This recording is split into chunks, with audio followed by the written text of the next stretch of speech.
السلام علیکم ورحمۃ اللہ وبرکاتہ۔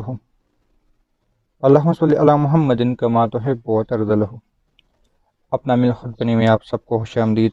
ناظرین و سامعین، حزب البحر واحد و عمل ہے، شاید اور بھی ہے لیکن اس میں حزب البحر بھی ہے، جس سے میں منع کرنے کی کوشش کرتا تھا اور کر رہا ہوں۔ ابھی تو خیر نہیں کر رہا، ایک وقت تھا کہ کر رہا تھا۔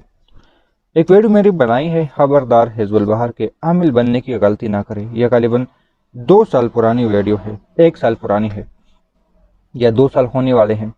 اس میں سے کچھ کمنٹس لوگوں نے کیے، ان کی غلطی ہے یا میری غلطی ہے کہ میں سمجھا نہ سکا، تو ان کمنٹس کے علیحدہ تھوڑے جواب دینے کی کوشش کروں گا، کیونکہ یہ 162 کمنٹس ہیں اور میں کوشش کروں گا کہ جو کمنٹس ضروری ہے اس کو بیان کر لوں۔ تو لہٰذا اگر یہ ویڈیو زیادہ ہونے لگی تو میں اس کو مختلف پارٹ میں تقسیم کروں گا۔ سب سے پہلے میں شروع کرتا ہوں پہلے کمنٹ سے۔ یہ ایک وظیفہ ہے، اس کے پڑھنے میں کوئی حرج نہیں، کوئی پڑھے اچھی بات ہے، نہ پڑھے تو کوئی بات نہیں، اس کے پڑھنے کا کوئی نقصان نہیں ہوتا۔ جی ہاں، بالکل نہیں ہوتا، لیکن اگر آپ وظیفے کے طور پہ پڑھتے ہو، برکت کے طور پہ پڑھتے ہو، تو اس کا کوئی بھی نقصان نہیں ہوتا۔ لیکن اگر چلے کی طرف جاؤ گے تو چلہ اور وظیفے میں فرق ہے۔ وظیفہ یہ ہوتا ہے کہ کسی مقصد کو حاصل کر لیتے ہو، اور چلہ یہ ہوتا ہے کہ کسی عمل کی تاثیر کو حاصل کرنے کے لیے ایک جگہ پہ بیٹھ جاتے ہو۔ جس طرح وظیفہ یہ ہے کہ مرغی روزانہ ایک انڈا دیتا ہے، یہ مرغی کا وظیفہ ہو گیا مثال کے طور پہ، اور چلہ یہ ہو گیا کہ مرغی 21 دن تک اس جگہ پہ باقاعدہ مسلسل بیٹھی رہے گی اور وہ اس جگہ سے ہل نہیں سکتی، تھوڑی وقت کے لیے اٹھ جاتی ہے، کھانا پینا اپنی ضروریات پوری کر کے واپس بیٹھ جاتی ہے 21 دن کے لیے، یہ ان کا چلہ ہوتا ہے۔ تو لازمی بات ہے اس میں سے کتنے ان کے اوپر حالات آتے ہیں، مثال کے طور پہ بچے جاتے ہیں، ان کو تنگ کرتے ہیں، چھیڑتے ہیں، کیا اٹھ جاتی ہیں۔ اسی طرح لتعداد واقعات آتے ہیں، یہ میں نے ایک چھوٹا سا مثال آپ سب کے سامنے رکھ دیا۔ اب ایک اور سوال ہے، دنوں کی بات کرنے اور اس کی محبت کو جاننا ضروری ہے، صرف تجربات سے نہیں بتایا جاتا۔ اللہ کے کلام کبھی کسی کو نقصان نہیں پہنچا سکتا، اللہ کا کلام سے صرف اور صرف فائدہ ملتا ہے۔ پڑھنے کا طریقہ اور دل کا یقین صحیح ہونا چاہیے۔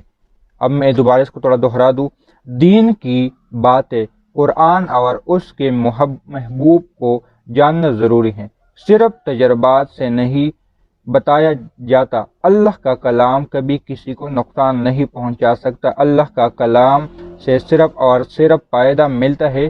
پڑھنے کا طریقہ اور دل کی یکسوئی صحیح ہونا چاہیے۔ آپ کی بات بالکل درست ہے اجمیر احمد، لیکن قرآن پاک میں ایک جگہ اللہ تعالیٰ ارشاد فرماتے ہیں کہ آپ نماز بھی نہ پڑھو اگر آپ فلاح حالت میں ہو۔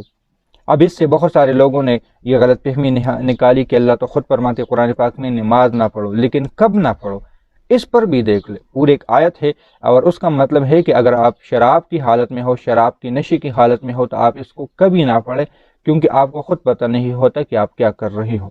تو لہٰذا پڑھنی تو چاہیے، لیکن وہی بات وظیفے اور چلے میں فرق ہوتا ہے۔ وظیفے کے انداز میں چلہ کر رہا ہوں، میں وظیفے کی بات نہیں کروا رہا، میں آپ کو عملیات سکھا رہا ہوں، نہ کہ آپ کو وظائف کے متعلق کوئی بات بتا رہا ہوں۔ اور اس کے ایک اور ہے، صرف ایک دعا ہی ہمارے نبی کی دعا ہے، یہ تو اور بات ہو گئی۔ حضرت صاحب آپ بہت کم بولا کرے، کیوں اور پائیدار بات کرے، کم اور پائیدار بات کرے، اس سے آپ کی بات کا وزن رہے گا۔ جی ضرور، انشاءاللہ ایسے ہی کروں گا۔ اصل میں نے اس کو کوئی نکالا نہیں ہے، جتنے کمنٹس ہیں میں اس موبائل سے دیکھنے کی کوشش کر رہا ہوں، تو جتنے مجھے آ گئے سامنے میں اس کو بتانے کی کوشش کروں گا۔ جناب محترم، اب تو میں لازمی کروں گا، کیونکہ جس کام میں خطرہ نہ ہو اس کا میں مزہ بھی نہیں آتا۔ باقی جان اللہ کی امان، اگر اس پڑھائی میں جاتی ہے تو میں اپنے اللہ کے حکم پر راضی ہوں۔ موت تو ایک نہ ایک دن آنی ہے، آپ نے یہ بتا کر مجھے مزید اس سے کا دیوانہ بنا دیا، تو یہ اچھی بات ہے۔ میں ایک عملیات کے متعلق ایک بات کرتا ہوں، اور وہ بات ہے مرنے کا ڈر نہیں، ہارنے کا غم نہیں۔ اگر یہ آپ کے دل میں آ جائے مرنے کا ڈر نہیں یا مرنے کا خوف نہیں اور ہارنے کا غم نہیں، تو آپ عملیات میں جو سیڑھی آپ کئی سالوں میں طے کر لیتے ہو، صرف اس سوچ سے آپ چند مہینوں میں طے کر دیتے ہو۔ اکثر لوگ چلے اسی وجہ سے چھوڑ لیتے ہیں کہ میں ڈر جاؤں گا، مجھے خطرہ ہوگا، پلا پلا پلا۔ تو یہ بہت اچھی بات ہے اور اس سے میں اتفاق کر لیتا ہوں۔ ایک اور اس میں ایک بیک گراؤنڈ میوزک کا بھی آیا ہے، تو بیک گراؤنڈ میوزک جو میں نے اسلامی اس چیز کی اجازت، یعنی جو بیک گراؤنڈ میوزک میں نے اس میں لگایا ہے وہ اسلامی تعلیمات کے اکثر بیک گراؤنڈ پہ لگا دی جاتے، لیکن میں اب کوشش کرتا ہوں کہ یہ چیزیں بھی بیک گراؤنڈ میرے ویڈیو پہ نہیں آتی لیکن ان میں آئی ہے۔ کچھ عرصہ میں نے بیک گراؤنڈ کا استعمال کیا تھا، اب اس کو چھوڑ دیا۔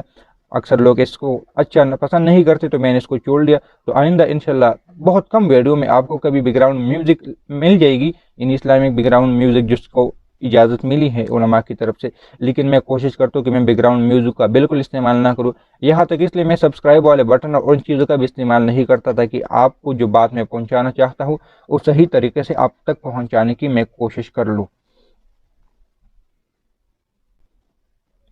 ایک صاحب نے اور سوال کیا، جو شخص اس کا عمل کرنا چاہتا ہے اسے کیا کرنا چاہیے تاکہ اسے نقصان نہ اٹھانا پڑے؟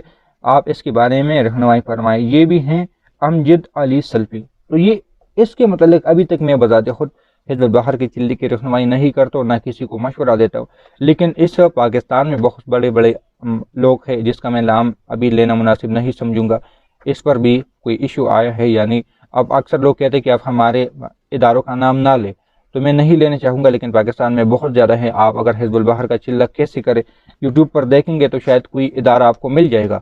میں بذات خود حزب البحر کا چلہ ابھی تک نہیں کروا رہا، حالانکہ مجھے اجازت بھی ملی، لیکن پھر بھی میں نہیں کروا رہا کیونکہ یہ ایک طاقتور عمل ہے اور اس کی نگرانی کرنا بہت مسئلے کا کام ہوتا ہے۔ اور ہر سفر کے 7ویں 8ویں 9ویں مہینے یا 6 7 8 کو پاکستان میں 3 4 ادارے ایسے ہیں، کچھ کراچی میں ہے، کچھ لاہور میں ہے، کچھ اسلام آباد میں ہے، تو اس طرح مختلف پشاور میں بھی شاید اب ہو چکا ہے۔ کچھ ادارے ہیں جو اب کروا رہی ہے باقاعدہ، کچھ پیسے لے کر کچھ فری میں کروا رہی ہے، تو یہ بھی ہے۔ اگر کسی نے پھر بھی کروانا ہے تو مجھ سے پرسنل رابطہ کروا لے، میں اس کو طریقہ بھی سمجھا لوں گا، لیکن یہاں پہ میں نام وغیرہ نہیں لے سکتا کوئی ایشو کی وجہ سے۔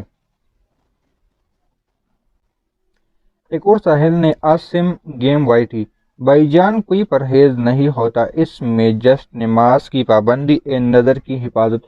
تو ایک بات یاد رکھ لینا، یہ بات بالکل زبردست بات ہے، لیکن آپ کسی پہاڑ میں کسی کمرے میں کرو گے تو نماز کی حفاظت کی تو بات ہی چلے، نظر کی حفاظت کی تو بات ہی سائڈ پہ ہو گئی، کیونکہ آپ وہاں بھی بد نظری کرو گے تو پھر آپ کو تو چلہ کرنے کی ضرورت بھی نہیں ہے، کیونکہ حزب البحر کی چلے کے لیے باقاعدہ تنہائی اور 3 دن تک آپ مسجد میں بھی نہیں جا سکتی، آپ کو اپنے گھر میں نماز پڑھنی پڑے گی، آپ کو اپنے غار میں چلہ کرنا نماز پڑھنی پڑے گی، آپ کو اپنے موجودہ مقام پہ نماز پڑھنی پڑے گی۔